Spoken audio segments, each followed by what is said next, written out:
El segundo capítulo entonces es qué hemos hecho hasta la fecha en materia de víctimas en el proceso de conversaciones en La Habana. Y quisiera empezar a contarles algunos de esos elementos de las cosas que ya hemos ido acordando. Lo primero y más importante es que desde el acuerdo general se estableció en el punto quinto, como el encabezado de ese punto, que resarcir a las víctimas está en el centro del acuerdo entre el gobierno nacional y las FARC-EP.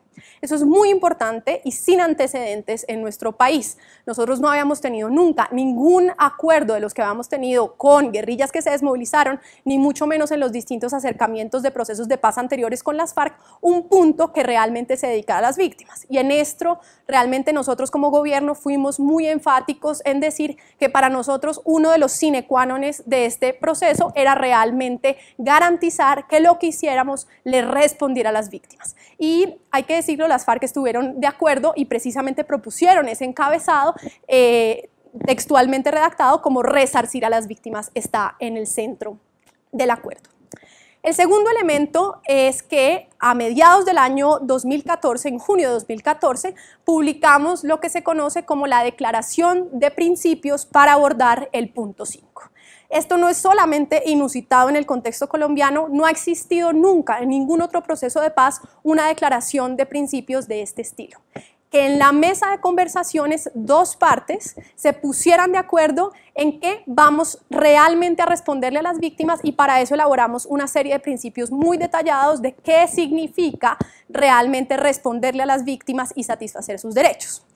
El decálogo tiene entonces 10 principios. El primero es el reconocimiento de las víctimas. Y decimos en el principio que no solamente tenemos que reconocerlas en tanto sus derechos han sido violados, sino sobre todo en tanto ciudadanos con derechos. Es decir, que su identidad no es simplemente la de aquella de la victimización, sino que su identidad es la de un ciudadano que tiene derechos y que puede exigir que estos derechos se cumplan.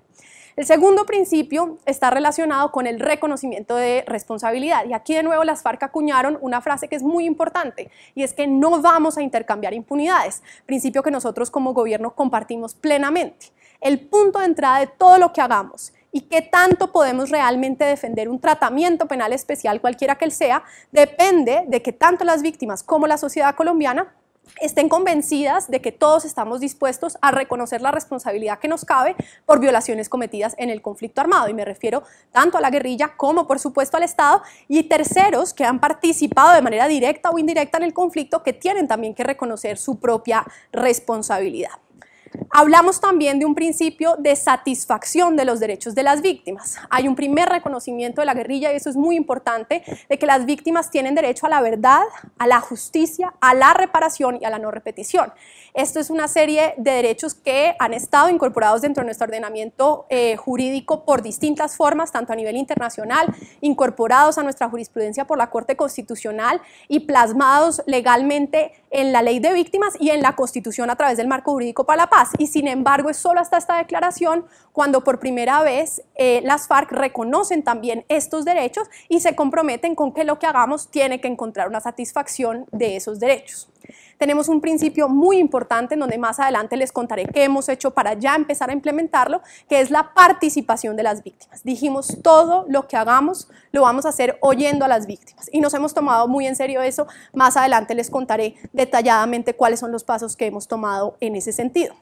Tenemos un principio de esclarecimiento, hay un compromiso de que lo que hagamos tiene que permitir que se conozca la verdad. Esto es muy importante, en distintos procesos alrededor del mundo se le ha tenido mucho miedo a la verdad y se ha pensado que la verdad rompe y que inestabiliza la transición. Aquí hay un cambio fundamental y es que de entrada establecemos que tenemos que poder realmente garantizar que conocemos cuáles fueron los múltiples orígenes o causas del conflicto, cuáles han sido las condiciones que han facilitado que ese conflicto se perpetúe y por supuesto cuáles han sido los efectos de ese conflicto sobre todas las víctimas. Tenemos un principio de reparación integral, hay un compromiso de que hay que responderle y realmente resarcir a las víctimas en sus derechos para que puedan continuar con su proyecto de vida. Aquí, como contaba, ya hay mucho avanzado porque desde que el presidente Santos lideró el trámite de la ley de víctimas, tenemos hoy el programa administrativo de reparaciones calificado por la Universidad de Harvard por el programa más ambicioso y más efectivamente aplicado hasta la fecha en el mundo. Ningún programa de reparaciones administrativo había pretendido reparar a más del 1% de su población. Nuestro programa administrativo está dirigido al 14% de la población colombiana. Esa es una tarea titánica con enormes retos, pero como digo, donde nos han calificado, donde realmente hay muchos avances. Ahora, la diferencia es que aquí las FARC se suma también a reconocer que hay que reparar y reconoce entonces que tenemos que abordar cómo todos vamos a contribuir a la reparación. Tenemos un principio de no repetición y esto es muy importante porque hay un doble sentido de la lógica de satisfacción de los derechos de las víctimas con no repetición. De un lado, porque nada contribuye más a la satisfacción de los derechos de las víctimas que terminar el conflicto armado e implementar todos los acuerdos que venimos trabajando en los distintos puntos de la agenda, y de otro lado, porque es precisamente la satisfacción de los derechos de las víctimas lo que nos permite construir una paz que sea verdaderamente durable y sostenible y que se consolide, por tanto, en el tiempo. Tenemos un principio de reconciliación, en donde la reconciliación no es vista como una obligación entre ciudadanos, sino donde la reconciliación es el resultado de un proceso de contribución a la satisfacción de los derechos de las víctimas, y a partir de ahí entonces se sientan las bases para que como ciudadanos podamos recobrar la confianza entre nosotros como ciudadanos y, por supuesto, recobrar la confianza en las instituciones. Tenemos un principio de garantía de la seguridad y protección personal de las víctimas. Hemos tenido realmente historias trágicas en Colombia en razón en particular del proceso de restitución de tierras, en donde pues, nos hemos dado cuenta de los retos que significa tratar de restituir tierras en medio del conflicto armado, y por eso nos hemos tomado muy en serio la importancia de garantizar la protección de la vida y la integridad personal de las víctimas, porque obviamente sin esa garantía es imposible el disfrute de cualquier otro derecho. Tenemos un principio muy importante de enfoque de derechos, que es toda la idea general de que todo lo que estamos haciendo en este proceso le apunta de manera directa a que tengamos una mejor satisfacción de los derechos en general, no solo de las víctimas, sino de la población en general, en particular, por ejemplo, de comunidades que se han visto muy afectadas por el conflicto armado, aunque no han sido víctimas directas de ningún actor armado. Aquí la idea es que todo lo que estamos haciendo en los distintos acuerdos debe apuntarle a una mayor satisfacción de los derechos de toda la sociedad colombiana, y en ese sentido todo lo que hagamos tiene un enfoque de derechos. Acordamos entonces, como decía, en junio estos principios, y son realmente nunca antes vistos ni en Colombia ni en ninguna otra parte del mundo. Ese es un segundo componente de lo que ya hemos venido acordando. Un tercer componente es todo el tema de participación de víctimas que anunciaba anteriormente. Ahí también realmente hemos innovado. Desde el inicio del proceso nos dimos a la tarea de implementar distintos mecanismos de participación que ustedes ya estudiaron en los anteriores módulos, en particular en el módulo relacionado con los mecanismos de participación. Como se acordarán, tenemos mecanismos a través del envío de formularios tanto físicos como virtuales. Hicimos todo un proceso para difundir esos mecanismos de participación y gracias a eso hemos recibido propuestas a través de esos medios. Pero en el caso de víctimas se incentivaron toda una serie de otros espacios para que esa participación aumentara. Se generaron los foros regionales que lideró la Comisión de Paz del Congreso para generar que las víctimas de manera directa pudieran hacer propuestas a la mesa de conversaciones sobre cómo satisfacer sus derechos. Desde la mesa de conversaciones pusimos en marcha 4 foros, que frente a los otros puntos se había dado inicialmente un foro, en el caso de drogas 2 foros, y en el caso de víctimas 4 foros, 3 regionales y 1 nacional, para incentivar aún más la participación. En estos foros regionales y nacional participaron cerca de 3.000 personas. Luego entonces llevamos a cabo también todo un proceso para oír a las víctimas directamente en la mesa de conversaciones. Pusimos en marcha un mecanismo para que a través de la Organización de Naciones Unidas en Colombia, la Conferencia Episcopal y la Universidad Nacional pudiesen seleccionar a víctimas para que fueran a La Habana. Siempre dijimos, esto no es un mecanismo representativo, esas 60 víctimas que fueron en 5 grupos de 12 personas a La Habana no representan a todo el universo de víctimas de Colombia, pero sí se hizo un trabajo muy riguroso de garantizar que allá pudiéramos, las FARC y el gobierno, oír a víctimas de los distintos hechos victimizantes y obviamente de los distintos regiones, de las distintas comunidades étnicas, de los distintos grupos especialmente afectados por el conflicto armado. Como resultado de todos estos mecanismos de participación, hoy contamos con 24.000 aportes relacionados con el punto de víctimas. Esto es muy importante.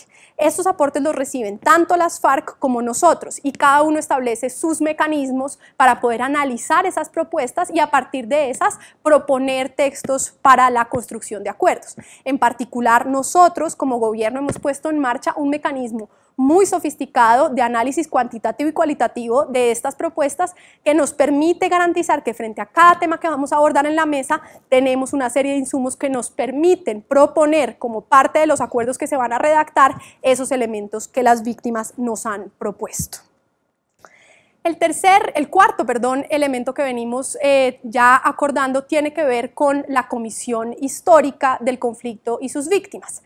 A mediados de 2014 y por iniciativa de las FARC se puso en marcha y el gobierno estuvo de acuerdo en crear una Comisión Histórica del Conflicto y sus víctimas. Esta comisión no es ni reemplaza una comisión de la verdad, pero es una comisión muy importante que busca tener distintos insumos para buscar encontrar interpretaciones, visiones sobre la historia y la complejidad de nuestro conflicto armado. El resultado de eso es que al inicio de 2015 recibimos en la mesa los 12 informes y las 2 relatorías en donde los distintos autores, que son académicos muy reputados, tanto nacionales como internacionales, entregaron sus informes. Y ahí hay una variedad de elementos para que toda la sociedad colombiana pueda conocer. Eso es muy importante porque realmente, si bien hay gran diversidad en torno a los orígenes y las múltiples causas, lo que nos muestra que será muy difícil ponernos de acuerdo en torno a cuáles han sido esas múltiples causas, como ha sucedido realmente en todos los conflictos armados del mundo. Eso siempre es una controversia mucho tiempo después.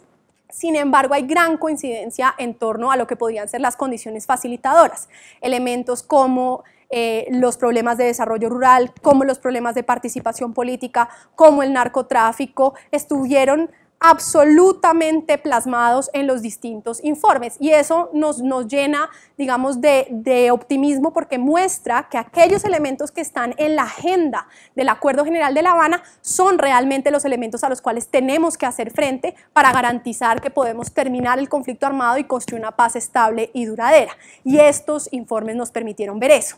Ahí el llamado que hemos hecho como gobierno es a que toda la sociedad colombiana se apropie de estos informes, los lea, los discuta y realmente sirvan para incentivar un diálogo y una discusión nacional en torno a estos temas que nos convocan a todos y que muchas veces son dejados a los académicos. Hasta ahí entonces el segundo bloque. ¿Cuál es el tercer bloque? ¿Qué estamos haciendo en este momento en La Habana? En este momento estamos discutiendo precisamente el punto 5. En ese sentido no puedo dar mucho detalle porque las distintas discusiones, como saben, son confidenciales. Esto es lo que nos permite garantizar que nos aproximemos a la construcción de unos acuerdos para que una vez lleguemos a esos acuerdos los podamos informar a la opinión pública. Sin embargo, es muy importante contarles qué estamos haciendo y cuáles son los retos que tenemos.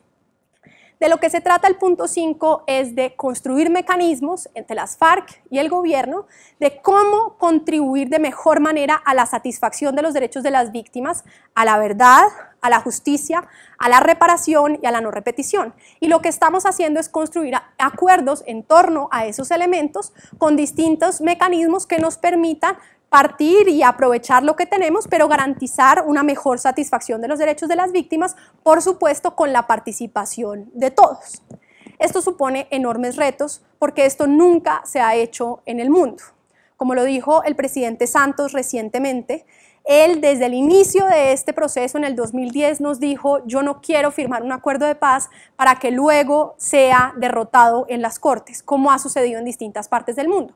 ¿Por qué? Porque lo que usualmente se hace es pactar un acuerdo de impunidades, una amnistía general, y luego, posteriormente, surgen abogados, defensores de derechos humanos desde distintos lados del espectro político a atacar ese acuerdo de paz. Nosotros lo que hemos dicho es que queremos lograr por primera primera vez en la historia del mundo, un acuerdo que permita garantizar desde la mesa de conversaciones tanto un mecanismo que dé seguridad jurídica a todas las partes en el conflicto y que nos permita tener las reglas del juego claras, pero que en todo caso desde el inicio le dé la cara a las víctimas y permita generar mecanismos para la satisfacción de sus derechos. Eso es muy importante porque eso no se ha hecho en ninguna parte del mundo y ese es el reto más grande que tenemos. Tenemos también unos retos propios de nuestro contexto que tienen que ver con cómo articulamos los distintos mecanismos de justicia transicional que creemos con todos los otros acuerdos que ya ustedes han venido trabajando en los otros módulos y cómo generamos unas relaciones que permitan potenciar el efecto sobre las comunidades, de tal forma que los programas de reparación colectiva se conecten, por ejemplo, con los programas de desarrollo rural con enfoque territorial y generen entonces una mejor satisfacción de los derechos de las víctimas. ¿Cómo hacer eso? Es de enorme complejidad, implica una cantidad de discusiones de secuenciamiento, de financiación, de arreglo institucional que son complejas y en las que estamos trabajando. Eso es a lo que estamos dedicados, estamos oyendo a la sociedad colombiana tanto a través de las propuestas que recibimos como a través de los distintos encuestas y de los distintos mecanismos a través de los cuales es posible conocer la opinión de la opinión pública colombiana en torno a estos distintos problemas. Ese es entonces el módulo de víctimas. Esperamos que esto haya servido para explicar de qué se trata la justicia transicional, en qué consiste el punto de víctimas y realmente incentivamos en particular a que desde las regiones no solo se contribuya siguiendo con el envío de propuestas, sino en particular a generar debates en torno a estos problemas tan complejos y tan determinantes para el futuro de la sociedad colombiana. Muchas gracias.